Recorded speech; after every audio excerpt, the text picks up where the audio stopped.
दुनिया बहुत तेजी से बढ़ रही है। हर दिन वो बदल रही है, हर दिन बेहतर हो रही है।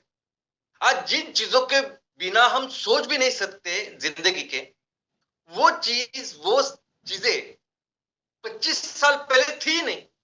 25 साल पहले अगर हमें बैंक का कोई पैसे ट्रांसफर करना होता था तो हमें बैंक पे जाना होता था। पहले हमारा पासबुक वो कतार में रह के उसको अपडेट करना होता था, देखना पड़ता था कितने पैसे हैं।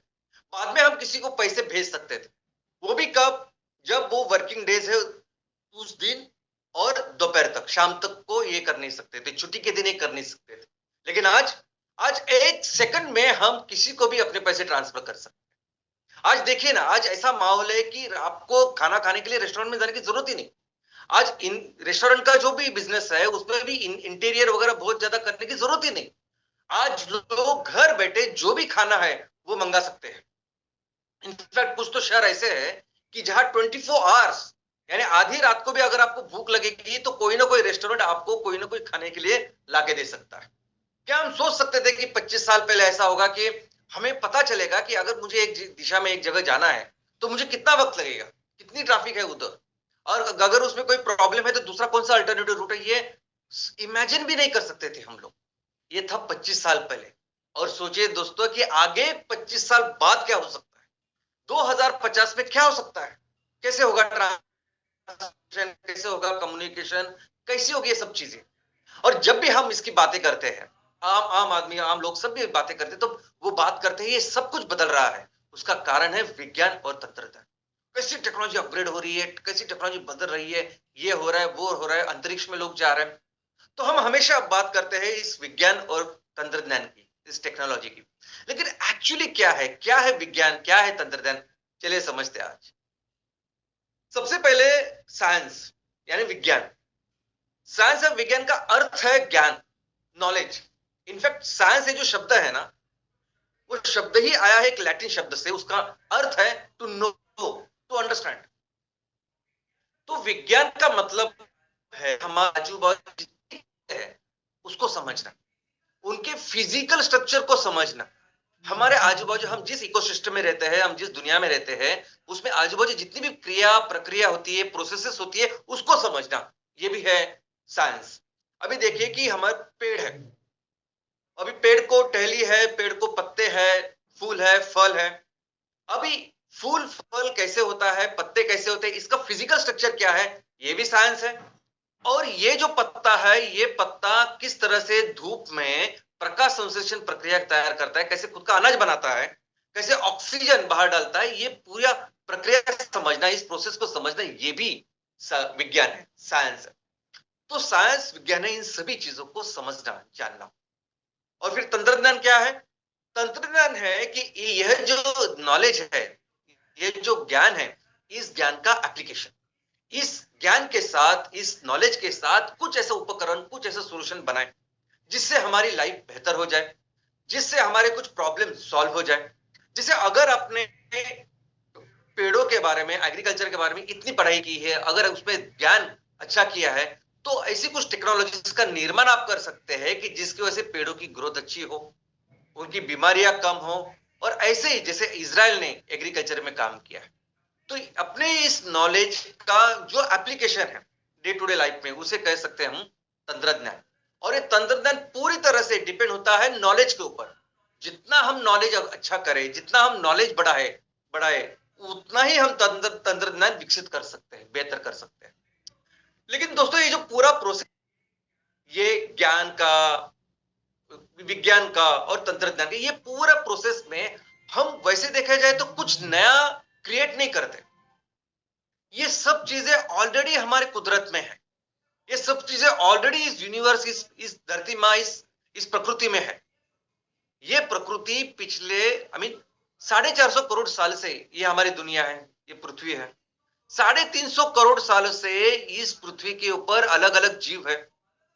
तो अलग अलग जीव, चाहे वो जमीन पे हो, चाहे वो पानी में हो, हवा में उड़ते हो, इस हर जीव की व्यवस्था रखने के लिए, उनकी जो भी जरूरत पूरी करने के लिए इस धरती माँ ने एक सिस्टम का निर्माण किया, एक व्यवस्था का निर्माण किया।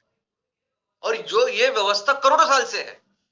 मनुष्य अभी इस व्यवस्था में इन करोड़ों जीवों में से एक जीव है। जो सिर्फ पिछले 2 लाख साल से है इस धरती के ऊपर। तो मनुष्य एक्चुअली समझने की कोशिश कर रहा है, मनुष्य एक्चुअली जानने की कोशिश कर रहा है, ज्ञान समझने की कोशिश कर रहा है कि ये प्रकृति ने कैसे बनाया है ये पूरा संतुलन, ये पूरा स्ट्रक्चर। और जैसे जैसे हम समझते हैं ना, वैसे वैसे ये टेक्नोलॉजी बेहतर होती जा रही है। अभी देखिए टेलीफोन, अभी हमने एक ज्ञान विकसित किया कि एक दूसरे के साथ संभाषण हो सकता है, कम्युनिकेशन हो सकता है, एक दूसरे के साथ रिसीवर, स्पीकर, ऐसी चीजें होती हैं। एक उपकरण का निर्माण किया जा सकता है जिसका नाम है टेलीफोन। हमने उपकरण तैयार किया और वो उपकरण, वो टेलीफोन एक दूसरे के साथ वायर के साथ अगर जोड़े तो एक दूसरे के साथ बात कर सकते हैं। ये हमने कब किया? जब हमारी नॉलेज उतनी ही थी। बाद में जैसे हमने पढ़ाई की, हमारी नॉलेज समझी और हमें समझा कि प्रकृति में क्या चीज है, क्या है इस प्रकृति में, तब हमें ये समझा कि एक्चुअली ये सब संभाषण, ये कम्युनिकेशन करने के लिए कोई जरूरत नहीं वायर की। विदाउट वायर भी हम कर सकते हैं और मोबाइल की निर्मित। अभी ये 2G, 3G, 4G, 5G में हम लोग गए हैं, तो इसमें भी हम नए नए धातु का देख रहे, खोज रहे हैं कि ये धातु इससे बेहतर है, इसकी अलग अलग विशेषताएं हैं, तो ये धातु है, इसका उपयोग करके हम और बेहतर ये सर्विस दे सकते हैं। तो ये हमारा नॉलेज डेवलप हो रहा है, ये हमें नॉलेज बेहतर हम लोग कर रहे हैं, इसकी वजह से तंत्रज्ञान बेहतर हो रहा है। अभी एक समय था कि टीवी के लिए एंटीना कंपलसरी था, रिसीवर एंटीना अगर नहीं तो हम टीवी देख नहीं सकते थे, लेकिन आज कहीं भी आप टीवी देख सकते हैं, उसे कोई भी एंटीना की जरूरत नहीं। आज स्पेस टूरिज्म की शुरुआत हुई है, यानी आप रॉकेट में बैठ सकते हो, आप अंतरिक्ष में जा सकते हो, घूम के फिर से आ सकते हो, ऐसे टूरिज्म की। अब कितने मिनट में आप जाओगे स्पेस में, कितना वक्त रहोगे, सब एक्यूरेटली हम बता सकते हैं। ये ऑलरेडी एग्जिस्टिंग है, हमें आज पता चल रहा है इसके बारे में। दोस्तों, ये जो पूरी दुनिया, ये जो प्रकृति है, ये जो धरती माँ है, ये अत्यंत विशाल है। कई सारे छोटे छोटे चीजों का भी उसने हर बहुत बाखूबी से ख्याल रखा है। लिमिटेशन हम में है, लिमिटेशन मनुष्य में है कि मनुष्य उसको समझने में समझ नहीं पा रहा है। और अगर साइंस, विज्ञान और तंत्रज्ञान को डेवलप करना है तो बेसिकली इस माँ को, इस प्रकृति के जो रचना को, वो समझना जरूरी है। और अगर मैं बोलता हूं कि हर हर तरह के जीव के लिए इस प्रकृति ने, इस माँ ने हर तरह की व्यवस्था की है, तो मनुष्य भी ये ऑलमोस्ट 50 करोड़ जीवों में से एक जीव है। तो मनुष्य के भी जो जरूरतें हैं, वो हर जरूरत का सॉल्यूशन, हर जरूरत की पॉसिबिलिटी इस माँ ने तैयार करके रखी है। सिर्फ हमको समझना है। यानी अगर मनुष्य को ऊर्जा चाहिए, खाना चाहिए, अगर मनुष्य को इस्तेमाल करने के लिए चीजें चाहिए, अगर मनुष्य को बिल्डिंग कंस्ट्रक्शन के लिए कुछ मटेरियल चाहिए, तो इसकी सब व्यवस्था कुदरत में है, इसकी सब व्यवस्था इस प्रकृति में है।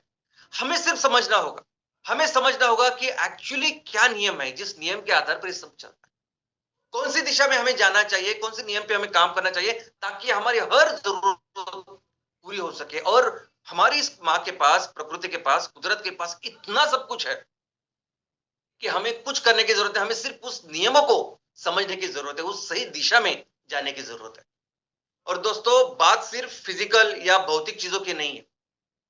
ये कुदरत इतनी विशाल और इतनी महान है कि अगर दिल से आप कुछ करना चाहते हो इस जीवन में, अगर आप बाकी के लोगों के लिए, अलग अलग जीव के लिए अगर कुछ करना चाहते हो, अगर इस जिंदगी को, इस जीवन को, इस दुनिया को बेहतर करना चाहते हो, दिल से करना चाहते हो, अगर आपका उद्देश्य सही है, मन से आप काम कर रहे हो, तो उसके लिए भी ये माँ आपको हेल्प करती है। अगर आप सिंसियरली, अगर अच्छे उद्देश्य के साथ, मकसद के साथ कुछ कर रहे हो, तो उसके लिए भी ये माँ, ये प्रकृति हमें मदद करती है। लेकिन एक अच्छी बात यह भी है कि हमारे इस माँ को समझना, प्रकृति को समझना, ये बहुत फायदेमंद भी है। माँ को समझना, इस विशाल प्रकृति के बारे में जानने की कोशिश करना, इससे बहुत ज्यादा पैसा मिलता है, बहुत ज्यादा फायदा होता है। आपकी ऑर्गेनाइजेशन बहुत बड़ी हो सकती है। कैसे? तो दुनिया की आज की तारीख में सबसे फास्टेस्ट ग्रोइंग जो कंपनीज है, वो कौन सी है? वो वही कंपनीज है जो इस नॉलेज को, इस ज्ञान को और तंत्रज्ञान को समझती है, जो इस ज्ञान को, विज्ञान को, इस तंत्रज्ञान को विकसित करती है। वही तो सबसे बड़ी कंपनी है। भले उनका इंफ्रास्ट्रक्चर बाकी की कंपनी जैसा नहीं है, लेकिन ये सभी कंपनी आज की तारीख में दुनिया की सबसे फास्टेस्ट ग्रोइंग कंपनी कोई है, तो वो वही कंपनी है जो विज्ञान और तंत्रज्ञान में काम करती है। अभी देखिए, दुनिया की सबसे बड़ी 5 विज्ञान तंत्रज्ञान में काम करने वाली कंपनी, जो अमेरिका के भी 5 सबसे बड़ी कंपनी है, अगर उनको आप देखोगे तो हर कंपनी आज ट्रिलियन डॉलर के ऊपर है। ट्रिलियन डॉलर का मतलब है 80 से 85 लाख करोड़ के ऊपर है ये 5 कंपनियां। और इस 5 कंपनियों में से 2 कंपनियां यानी माइक्रोसॉफ्ट और एप्पल, ये 2 कंपनियां तो आज की तारीख में 3 ट्रिलियन डॉलर यानी 225 लाख करोड़ से भी ज्यादा ऐसे उनके वैल्यूएशंस है। इतनी बड़ी कंपनियां ये बन चुकी है, क्यों? सिर्फ वो इस विज्ञान और तंत्रज्ञान की वजह से। सिर्फ वो कोशिश करते हैं कि कैसे इस प्रकृति को समझे, कैसे इस नेचर को समझे। तो दोस्तों हमें भी अगर हमारे समाज को, हमारे देश को दुनिया का सबसे सर्वश्रेष्ठ देश बनाना है, अगर हमें अपने समाज को दुनिया का सबसे डेवलप, विकसित ऐसा समाज बनाना है, तो हमें भी ऐसी व्यवस्था का निर्माण करना होगा। हमें भी ऐसी व्यवस्था का निर्माण करना होगा कि जिसमें ये ज्ञान, ये विज्ञान और तंत्रज्ञान ये बढ़े। हमें ऐसे संस्कृति का निर्माण करना होगा कि जिस संस्कृति में हर कोई विज्ञान और तंत्रज्ञान में बढ़ाने के लिए अपना योगदान दे। और ये बहुत जरूरी है। कैसे करें समझते हैं। देखिए अभी एटमॉस्फेयर, एटमॉस्फेयर यानी वातावरण। वातावरण का मतलब है वात आवरण, हवा का आवरण। हमारे इस पृथ्वी के ऊपर एक हवा का आवरण है, वात का आवरण है।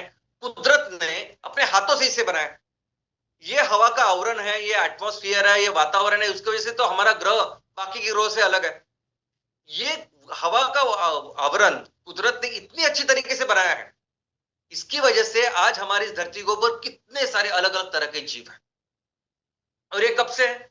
ये वही 450 करोड़ साल से है। लेकिन हमें इसके बारे में कब पता चला? कुछ सालों पहले। तो साइंस, तो हमें जो नॉलेज पता चला कि ऐसा एटमॉस्फेयर होता है, ऐसे वातावरण या वायु का आवरण पृथ्वी के इर्द गिर्द है, और जिसकी वजह से ये दुनिया पॉसिबल है, ये हमें समझना, ये है विज्ञान। इसका कॉम्पोजिशन समझना, यानी इस हवा में ऑक्सीजन 21 है, नाइट्रोजन है, ऑर्गन है, कार्बन डाइऑक्साइड है, ये सब चीजें का समझना हमारे नॉलेज के साथ, हमारे एक्सपेरिमेंट के साथ, ये है विज्ञान। इनफैक्ट ये जो पूरा वायुमंडल है, सॉरी, ये पूरा जो एटमॉस्फेयर है, ये वातावरण है, ये वातावरण भी, इसमें जो हवा है वो हवा 90% ऑफ द हवा पहले 10 किलोमीटर में है। वातावरण कई सारे किलोमीटर, बहुत उसकी लेंथ ज्यादा है, लेकिन पहले नीचे के जो 10 किलोमीटर है उसमें 90% ऑफ द हवा है। और इस हवा का एक वजन है, इस हवा का एक प्रेशर है। उस ऊपर जैसे आप 10 किलोमीटर के ऊपर जाएंगे वैसे ये हवा पतली पतली होती जाती है, वैसे वैसे ऑक्सीजन वगैरह उसकी जो कॉन्सेंट्रेशन उसमें हवा में कम कम कम होती जाती है। तो नीचे के जो 10 किलोमीटर है, वो 10 किलोमीटर में सबसे ज्यादा ये हवा है, सबसे ज्यादा ये कॉन्सेंट्रेशन है। अभी ये जो कॉन्सेंट्रेशन है उसके वजह से एक इस वायु का दाब तैयार होता है, उसका प्रेशर तैयार होता है, जिसे हम कहते हैं एटमॉस्फेरिक प्रेशर। अभी ये नॉलेज हमने प्राप्त किया, ये हमें समझा कि प्रकृति की ऐसी रचना है, प्रकृति ने ये सब करके रखा है। अभी इस नॉलेज के ऊपर फिर हमने क्या की? टेक्नोलॉजी डेवलप की, तंत्रज्ञान डेवलप किया। तो चलिए ऐसा है, कुदरत ने, प्रकृति ने ऐसे बनाया, तो चलो इससे का क्या फायदा हो सकता है जिंदगी बेहतर करने के लिए, कौन से उपकरण, कौन से सॉल्यूशन हम बना सकते हैं? तो हमने बनाया अभी सिंपल सिरिंज। यानी जब आप डॉक्टर के पास जाते हो, डॉक्टर जब इंजेक्शन देने के लिए वो निडल सुई होती है और सिरिंज होती है, आप देखोगे तो डॉक्टर क्या करता है कि उस पानी में, उस इंजेक्शन में जो कुछ है उसको डालता है, और पूरा द्रव जो इंजेक्शन है, दवा जो है, वो सिरिंज में लेता है। वो कैसे होता है? तो दोस्तों ये एटमॉस्फेरिक प्रेशर कंटिन्यूअसली सब जगह है। आज आप जहां बैठे हो, मैं यहां बैठा, तो आजू बाजू पूरी एटमॉस्फेरिक प्रेशर है, लेकिन जो हम उसे अभी महसूस नहीं कर रहे हैं, हमें इसकी आदत हो चुकी है। लेकिन मोमेंट आप किसी भी जगह पे अगर आपने निर्वात कर दिया, किसी भी जगह पे अगर आपने हवा निकाल दी, उसका हवा का प्रेशर कम कर दिया, तो आजू बाजू के एरिया से एकदम से वो हवा उसमें चली जाती है। वैसे क्या होता है कि सिरिंज डालने के बाद जैसे ही आप सिरिंज निकालते, ऊपर खींचते हो, नीचे वो निर्वात तैयार करते हो, वैक्यूम तैयार करते हो, और एकदम से फिर बाकी का एटमॉस्फेयर प्रेशर जाता है और उस लिक्विड को वो अंदर डालता है। और वैसे ही होता है जब हम स्ट्रॉ से कुछ जूस पीने की कोशिश करते हैं। नॉर्मल आप जूस में ऐसे स्ट्रॉ डालिए, कुछ नहीं होगा। आप जब स्ट्रॉ डालते हैं और वो स्ट्रॉ में जो हवा है उसको निकाल दो, उसको सक करते हो, तो वो वैक्यूम क्रिएट होता है, और उसके वजह से बाजू बाजू का जो प्रेशर तो रहता ही है कंटिन्यूसली, वो उस लिक्विड को, उस जूस को उस स्ट्रॉ में डालता है और हम उसे पीते हैं। इतना ही नहीं है, वैक्यूम क्लीनर भी अगर आप देखोगे तो वैक्यूम क्लीनर क्या है? वैक्यूम एक सिंपल ऐसी मशीन है कि जो एक एक कंपार्टमेंट है, उसमें वो निर्वात तैयार करता है। निर्वात यानी वैक्यूम तैयार करता है, और जैसे ही वह वैक्यूम तैयार होता है, जहां प्रेशर एकदम कम हो जाता है बिल्कुल, तो आजू बाजू की जो हवा का प्रेशर है वो फटक से वो जो कचरा है, वो कचरा उसको या जो भी चीजें हैं उसको वो अंदर डालती है। यही वैक्यूम क्लीनर है। सिर्फ वैक्यूम क्लीनर ही नहीं, कई सारे बड़े बड़े इक्विपमेंट्स भी है जो इस प्रिंसिपल पे काम करते हैं। कौन सा प्रिंसिपल? Atmospheric pressure. और कहा है वो? हर जगह है इस दुनिया में, इस पृथ्वी के ऊपर हर जगह है। इनफैक्ट हमारा जो हॉट एयर बलून है, यानी बलून जो ऊपर जाता है, वो कैसे जाता है? तो उस बलून के अंदर, उस इतने बड़े गुब्बारे के अंदर जो हवा होती है, उस हवा को गर्म करके उसका प्रेशर कम किया जाता है। जैसे ही अंदर का प्रेशर कम होता है, बाहर का प्रेशर वैसे ही ज्यादा है, तो वो उसको लिफ्ट करता है, ऊपर लेके जाता है। जैसे हमारा हाथ का बच्चों का गुब्बारा होता है, बस वैसे ही। और जब आपको नीचे आना होता है, तो फिर तो अंदर का जो बलून का अंदर का प्रेशर है, हवा का प्रेशर, उसको बढ़ाया जाता है, तो फिर से वो नीचे आता है। इनफैक्ट हमारा ये जो एरोप्लेन है, वो भी इस प्रिंसिपल के ऊपर, इस विज्ञान के ऊपर चलता है। आज आप देखोगे कि एरोप्लेन जैसे बनते हैं, उड़ते हैं, तो एरोप्लेन बेसिकली तीन चीजों के ऊपर काम करते हैं। एक तो एटमॉस्फेरिक प्रेशर, दूसरे न्यूटन के गति विषयक नियम, और ऑफ कोर्स ग्रेविटी। तो इन चीजों के ऊपर ही अलग अलग ऐसे उपकरण बने हुए हैं। इसके बाद फिर हमें यह भी पता चला कि इस एटमॉस्फेयर के, इस वातावरण के अलग अलग लेयर्स है, अलग अलग लेयर्स है, अलग अलग उसकी विशेषता है और उसका काम। जैसा हमें पता चला कि सबसे पहला जो लेयर है पृथ्वी के पृष्ठभाग से लेके पहले जो 10 से 12 किलोमीटर है, वो जो लेयर है उसे हम कहते हैं ट्रोपोस्फियर। अभी ये वो लेयर है कि जिसमें सबसे ज्यादा हवा है। ये वो लेयर है कि कुदरत के मौसम की जितनी भी चीजें वो इसमें होती है, यानी बादल बनते हैं, बादल बरसते हैं, आंधी होती है, तूफान आते हैं, या हवा एक जगह से दूसरी जगह से जो जाता है, हवा का जो सर्कुलेशन है, वो सब कुछ होता है इस ट्रोपोस्फियर में। जो पूरे मौसम हवामान से रिलेटेड सब जो चीजें हम देखते हैं हर दिन, वो होते हैं इसमें। और इसके ऊपर जो होता है वो दूसरा लेयर होता है, जो 10-12 किलोमीटर से शुरू होकर 50 किलोमीटर तक होता है। और इस लेयर में फिर ना हवा उतनी ज्यादा होती है, ना बादल इतने ज्यादा होते हैं, तो इसलिए 10-12 किलोमीटर के ऊपर ही हमेशा जेट, प्लेन, हेलीकॉप्टर ये उड़ते हैं। इसके अलावा इस वातावरण में, इस एटमॉस्फेयर में ना, एक ऐसी स्पेशल लेयर है जो ऊपर नीचे होती रहती है, और वो जो लेयर है उसका नाम है आयोनोस्फीयर। वो जो लेयर है, उस लेयर में चार्ज पार्टिकल होते हैं, उसमें चार्ज इलेक्ट्रॉन्स होते हैं। अब ये इलेक्ट्रॉन्स पार्टिकल को कौन तैयार करता है? तो सूरज की किरणें तैयार करती है। लेकिन उससे क्या होता है? देखिए, हमारे यहाँ बैटरी होती है, आपके टू व्हीलर में, फोर व्हीलर में बैटरी रहेगी। बैटरी से बिजली तैयार होती है, कैसे? तो बेसिकली उस बैटरी में चार्ज इलेक्ट्रॉन्स होते हैं। वो इलेक्ट्रॉन्स एक दूसरे के जगह जाते हैं, वो गति निर्माण करते हैं, उसकी वजह से बिजली तैयार होती है।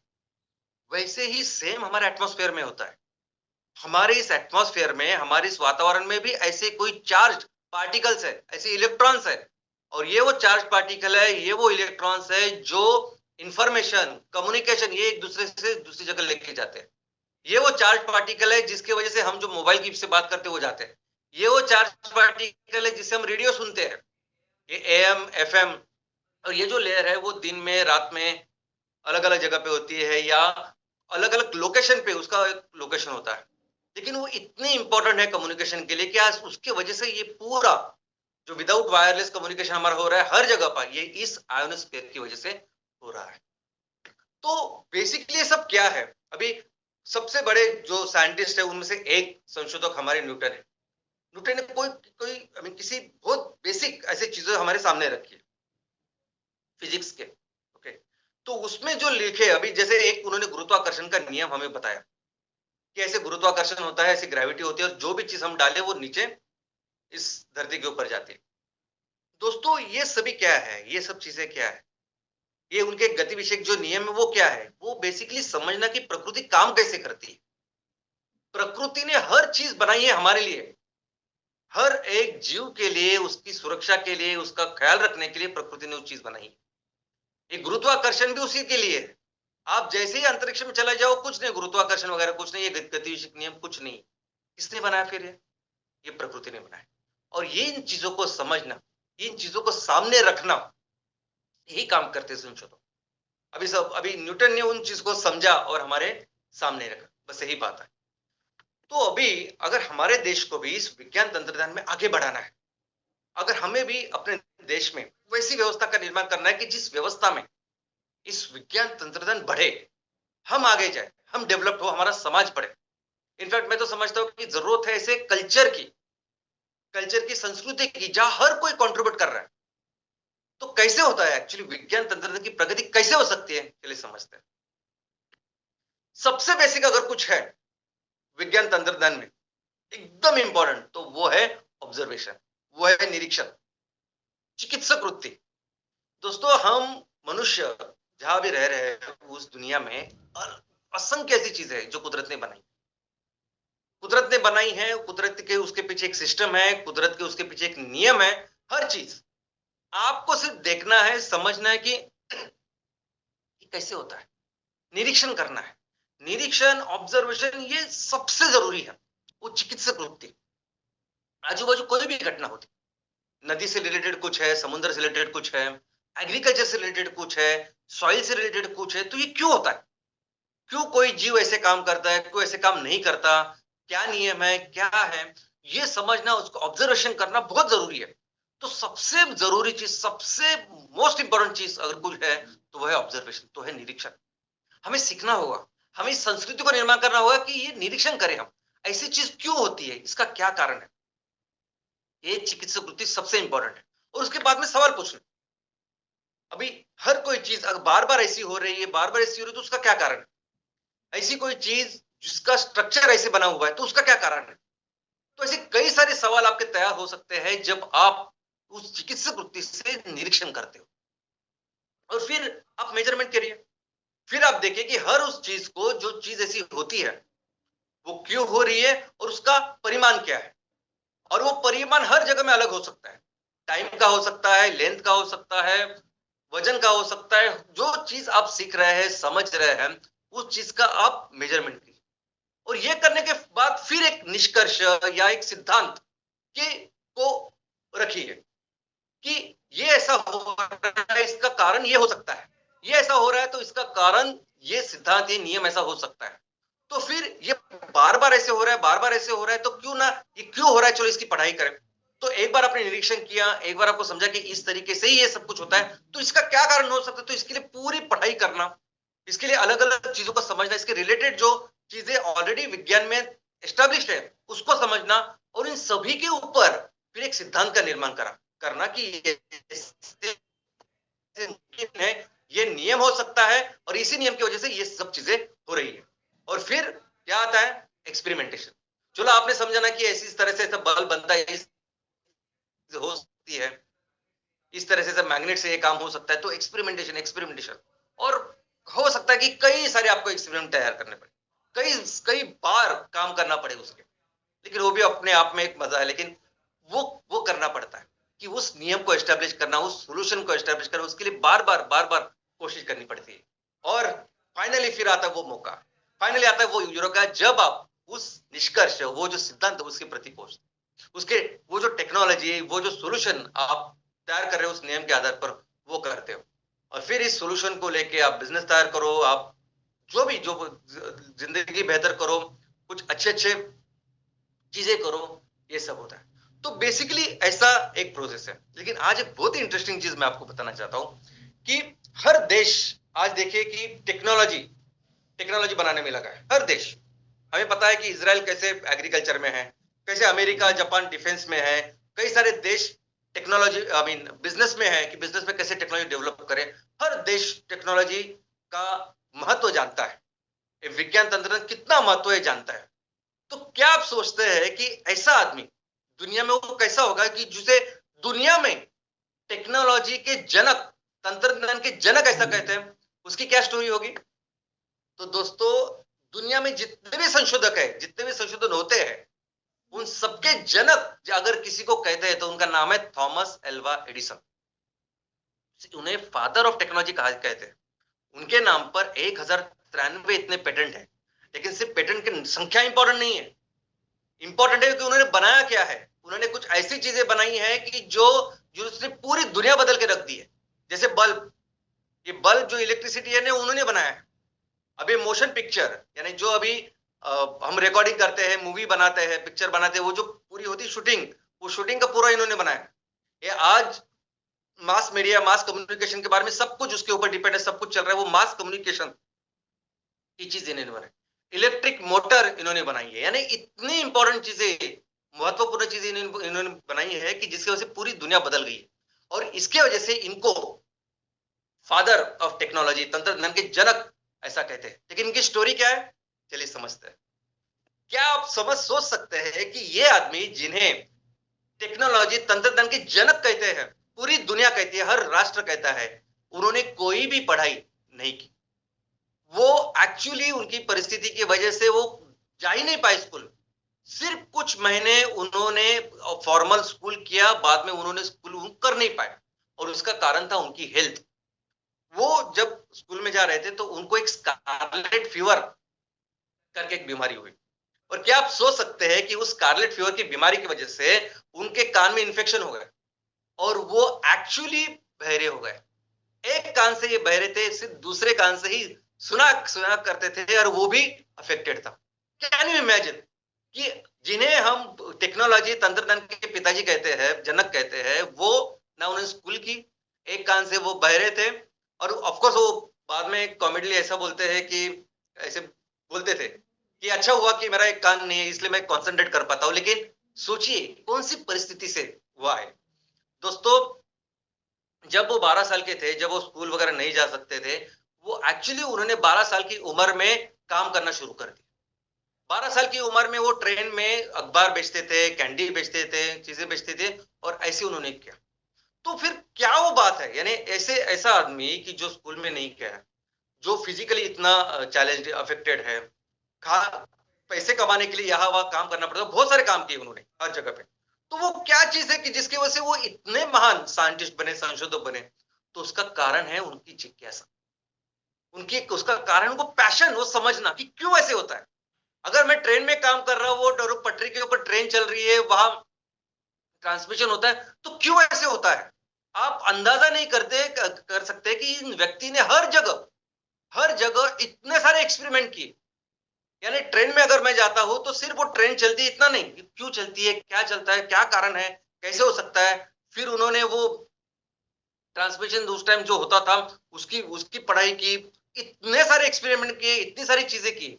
इनफैक्ट कई सारी जगह पे तो जो वो काम कर रहे थे, काम करते थे, बहुत सारे एक्सपेरिमेंट करते थे, वहां से उनको निकाल दिया गया कि आप इतना सब डैमेज कर रहे हो, काम कर रहे हो। लेकिन दोस्तों यही सबसे इंपॉर्टेंट है, ये इंपॉर्टेंट है कि जो विज्ञान तंत्रज्ञान को बढ़ावा देता है, आप कुछ भी बन सकते हो। अभी दुनिया का सबसे महान एग्जांपल है, यानी इसका फर्क ही नहीं पड़ता कि आप गांव में रह रहे हो, आप शहर में रह रहे हो। इसका फर्क ही नहीं पड़ता कि आपने पढ़ाई क्या की है, आपने आर्ट्स की है, कॉमर्स की है, साइंस की है, आप डॉक्टरेट हो, चौथी फेल हो, कुछ फर्क नहीं पड़ता। आप में होना चाहिए वो जिज्ञासा वृत्ति, आप में होना चाहिए वो पैशन समझने का कि इस प्रकृति ने, इस माँ ने क्या किया है, किस तरह से किया है। और एक बार आपको वो करने लगे तो उसके बहुत सारे फायदे हैं। बाद में ये व्यक्ति ने दुनिया की सबसे बड़ी कंपनी बनाई, जनरल इलेक्ट्रिक, सबसे बड़ी ऑफ कोर्स वो बिजनेसमैन भी बने इस चीज की वजह से। तो अगर हमें हमें अपने समाज में इस विज्ञान तंत्रज्ञान को डेवलप करना है ना, इसको आगे लेके जाना है, तो हमें वो नजरिया, वो जो चिकित्सीय वृत्ति में जो बोल रहा हूं ना, वो डेवलप करनी होगी हर चीज की। कुछ भी लीजिए, आप हवा लीजिए, पानी लीजिए, कुछ भी लीजिए, समझिए, निरीक्षण कीजिए क्यों होता है ऐसे, क्या कारण है।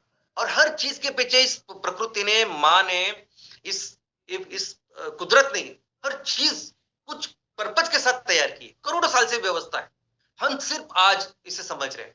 और आने वाले दिनों में तो ये जो हमारी वर्कफोर्स है, सबसे पहले तो किसी भी उम्र में आप ये शुरुआत कर सकते हैं। जरूरत नहीं कि आप बस बच्चे ही होने चाहिए, आप स्कूल में, कॉलेज में होने चाहिए। एकदम रिटायरमेंट के बाद भी अगर आपको लगा नहीं मुझे इसके ऊपर संशोधन करना है, तो आप कर सकते हो। और कोई भी चीज हो सकती है, कोई भी विषय जो आपको अच्छा लगता है वो हो सकता है।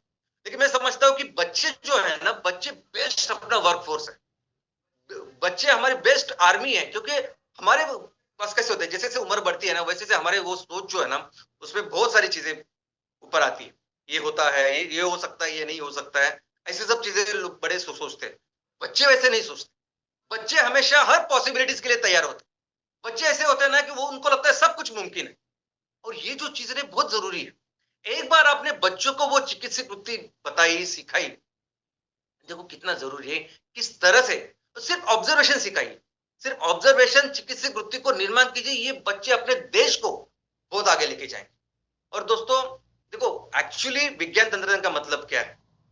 अभी दुनिया के मशहूर जो संशोधक है, साइंटिस्ट है, उनमें से एक है अल्बर्ट आइंस्टाइन। वो कहते हैं कि नेचर, विज्ञान तंत्रज्ञान यानी हमारे प्रकृति को बेहतर समझना। और ये प्रिंसिपल, विज्ञान तंत्रज्ञान का मतलब क्या है? तो हमारी प्रकृति को समझना, बेहतर समझना, बस यही है।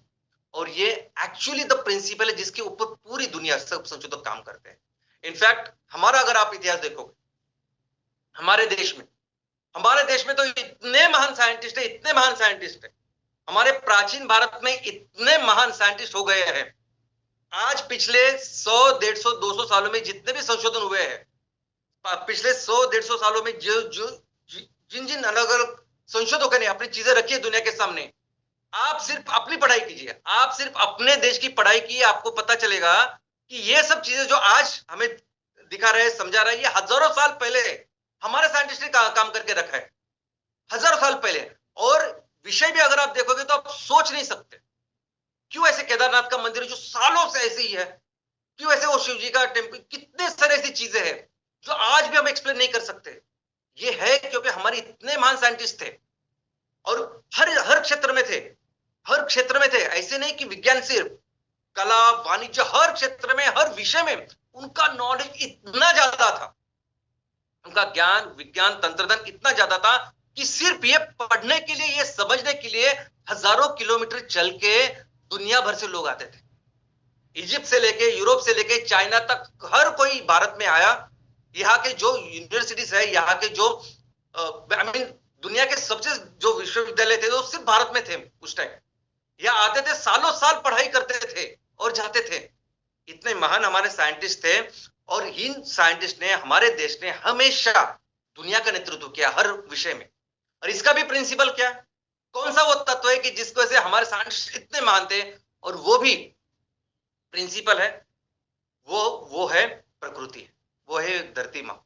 ये सभी लोग सिर्फ प्रकृति को फॉलो करते थे, प्रकृति की पढ़ाई करते थे, प्रकृति के साथ रहते थे।